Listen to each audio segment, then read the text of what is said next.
devrais pas aimer la musique, mais c'est plus fort que moi. J'ai la musique dans le sang. Moi, je serai musicien.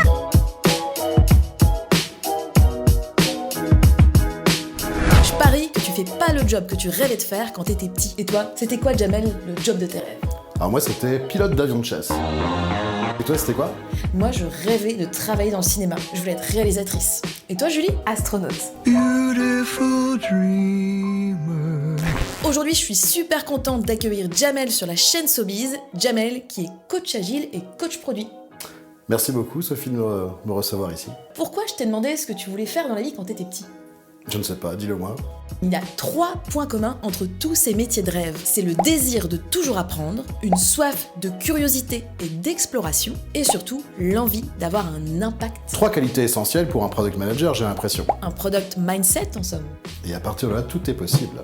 Ok, je peux vous assurer que je suis dans cet état d'esprit, mais je viens d'être recrutée par une boîte e-commerce pour créer une marketplace. Et je sais pas du tout par quoi commencer, franchement, je suis un peu perdue. Ça tombe bien, parce qu'avec Jamel, on t'a concocté un petit guide pour démarrer sa mission de product manager avec succès.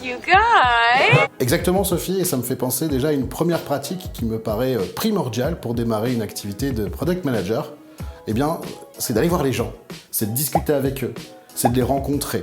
Alors, souvent on appelle ça le Gemba Walk, une pratique issue du Lean, mais pour être plus précis, en fait, c'est ni plus ni moins que les observer, comprendre leurs enjeux, comprendre leurs défis, comprendre aussi la force de l'entreprise, du produit qu'ils utilisent ou qu'ils vont utiliser peut-être un jour. Et tout ça, ça permet déjà de collecter des informations très précieuses. Ça permet aussi de commencer à connaître les profils de nos utilisateurs. Et peut-être, pourquoi pas, un jour parler de persona. En fait, il faut recueillir un maximum d'infos. En gros, savoir où tu mets les pieds. Il faudra pas non plus oublier de définir la vision du produit. En cohérence avec la vision et la stratégie de l'entreprise, bien sûr. What is that vision? Ok, on a défini une vision qui claque, toute l'équipe est ultra motivée pour créer cette marketplace, mais je suis un peu bloquée pour la suite. C'est top d'avoir une vision et maintenant tu sais pourquoi l'entreprise veut créer une marketplace. Tu connais les différents types d'utilisateurs, tu as une connaissance plus précise de l'écosystème et notamment des concurrents, mais il faut y associer tes objectifs. C'est l'une des façons d'être orienté impact, exactement. Alors, il y a une technique que j'aime beaucoup, c'est celle des OKR. L'avantage, c'est que si l'entreprise utilise déjà cette méthode, il existe peut-être déjà des grands objectifs avec des façons de mesurer cela.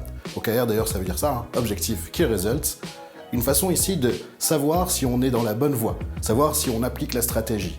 Eh bien, on peut décliner la stratégie de l'entreprise à travers des OKR pour notre produit. Alors, j'ai un gros objectif pour cette année, créer une marketplace. Et mon résultat clé, au moins une première commande passée sur cette marketplace d'ici la fin de l'année. Ok, c'est déjà pas mal, tu connais ton objectif principal pour cette année. Mais pour y arriver, il te faut des objectifs atteignables pour le prochain trimestre. Je vais vous parler du plus prioritaire, onboarder techniquement des vendeurs sur notre marketplace. Super, mais comment tu vas mesurer que tu atteins cet objectif? Si on a au moins 10 vendeurs onboardés d'ici le premier trimestre. Excellent, Julie. Maintenant, il va falloir décliner ta stratégie sur ta feuille de route, sur ta roadmap. Without a plan is Just a wish. Pour cela, il existe un outil simple qui est celui de Roman Pichler avec la Go Product Roadmap. Ici, tu vas pouvoir partager les fonctionnalités, mais surtout les objectifs que tu as envie de viser.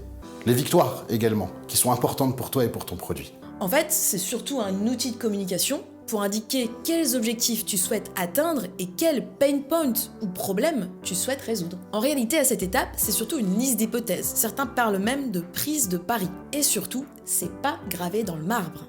Change of plans. L'un des problèmes à résoudre, c'est de permettre à un vendeur d'envoyer son catalogue de produits sur notre marketplace en moins d'un jour. Maintenant, il est temps de faire un peu de discovery. Connaître les différents types de vendeurs, Comprendre leurs besoins, comprendre leurs contraintes et leurs pain points, puis réfléchir aux solutions. et surtout en n'oubliant pas les développeurs, les UX designers et les parties prenantes. J'ai identifié 3 personas, ils n'utilisent pas les mêmes outils, ils n'ont pas tous les mêmes besoins et les solutions sont plus ou moins complexes. Là, Julie, il va falloir raconter l'histoire de tes utilisateurs. I want to hear your stories. Pour cela, tu peux le faire avec le story mapping de Jeff Patton. Un superbe exercice qui permet de raconter l'histoire de tes utilisateurs et également de prioriser les fonctionnalités qui, pour eux, sont les plus importantes. À partir de là, tu seras capable avec ton équipe de décider sur quel cas d'usage vous devez vous focaliser en priorité. Et surtout, Julie, garde en tête tes key results. C'est eux qui te permettent de savoir si tu atteins tes objectifs. Le story map va finalement te permettre de valider des hypothèses facilement et rapidement. On vient de terminer notre story mapping. On a priorisé un cas d'usage, c'est la possibilité pour le vendeur d'envoyer son catalogue via une API. Maintenant, ton équipe va pouvoir démarrer les développements, mais n'oublie pas de continuer ta discovery en parallèle. Le but ici, c'est d'itérer, c'est de recommencer. Le but, c'est de récupérer au maximum les feedbacks de tes utilisateurs. Et cela à chaque fois que tu leur mets à disposition de nouvelles fonctionnalités. L'idée ici, c'est de te rendre compte rapidement si tu fais fausse route. C'est aussi ça, le product management. C'est marrant que tu dises ça parce qu'on s'est rendu compte au cours du trimestre que la majorité de nos utilisateurs n'avaient pas vraiment besoin d'utiliser notre API. Ils préfèrent envoyer manuellement leur catalogue. Du coup, on est en train de construire une solution beaucoup plus simple et on a plus de chances d'atteindre notre objectif. En moins d'un trimestre, tu as su embarquer ton équipe autour d'une vision et tu vas identifier des OKR Créer la roadmap, identifier les bons problèmes, et prioriser des solutions impactantes. C'est pas mal, non? c'est claque. C'est un très bon démarrage et tu as aujourd'hui les clés pour être un PM impactant.